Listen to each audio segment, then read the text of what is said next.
Mary Todd Lincoln was the wife of the 16th President of the United States, Abraham Lincoln. She served as First Lady from 1861 until his assassination in 1865 at Ford's Theater.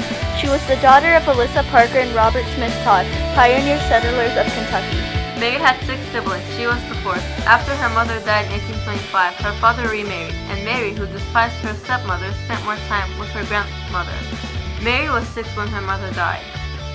The slaves in the Todd family were kindly treated, and both of Mary's maternal grandmothers emancipated their slaves in their wills.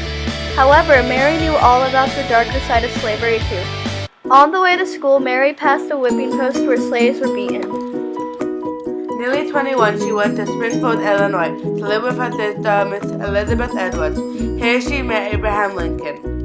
A couple years later, they got married on November 14, 1842. Despite Elizabeth's objections during the early years of her marriage, Mary was fairly happy, despite the untimely death of her 3-year-old son, Edward Baker Lincoln. Mary Lincoln achieved her greatest ambition when her husband was elected president. However, the 4 years as First Lady brought sorrow rather than happiness.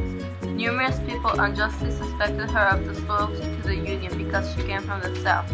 The death of her third son brought her great deep grief. In 1850, her husband's protracted absences while he campaigned or served in Congress, Mary became First Lady on the eve of the Civil War, which was from 1861 to 1865. Her position was a difficult one given by her Southern birth. Though her position fulfilled her high social ambitions, Miss Lincoln's years in the White House mingled misery and triumph. An orgy of spreading stirred resentful comment. While the Civil War dragged on, Southerners scored her as a traitor to her birth. The fact that some of her relatives, including her half-brothers, were fighting for the Confederacy.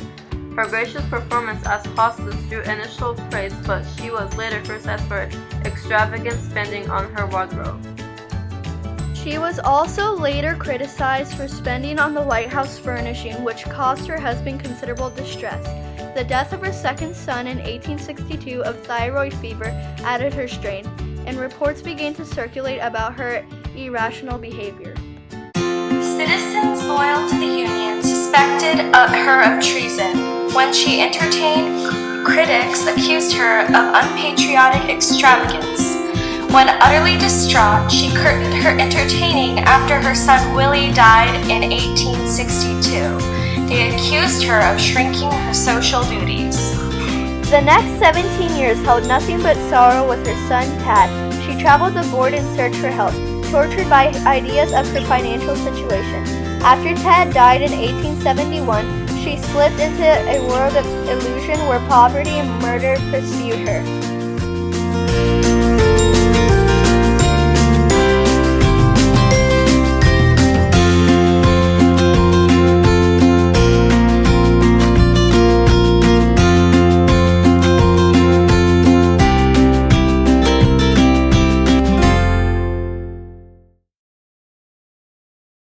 A misunderstood and tragic figure, she had passed away in 1882 at her sister's home in Springfield, the same house from which she had walked a bride of Abraham Lincoln 40 years later before.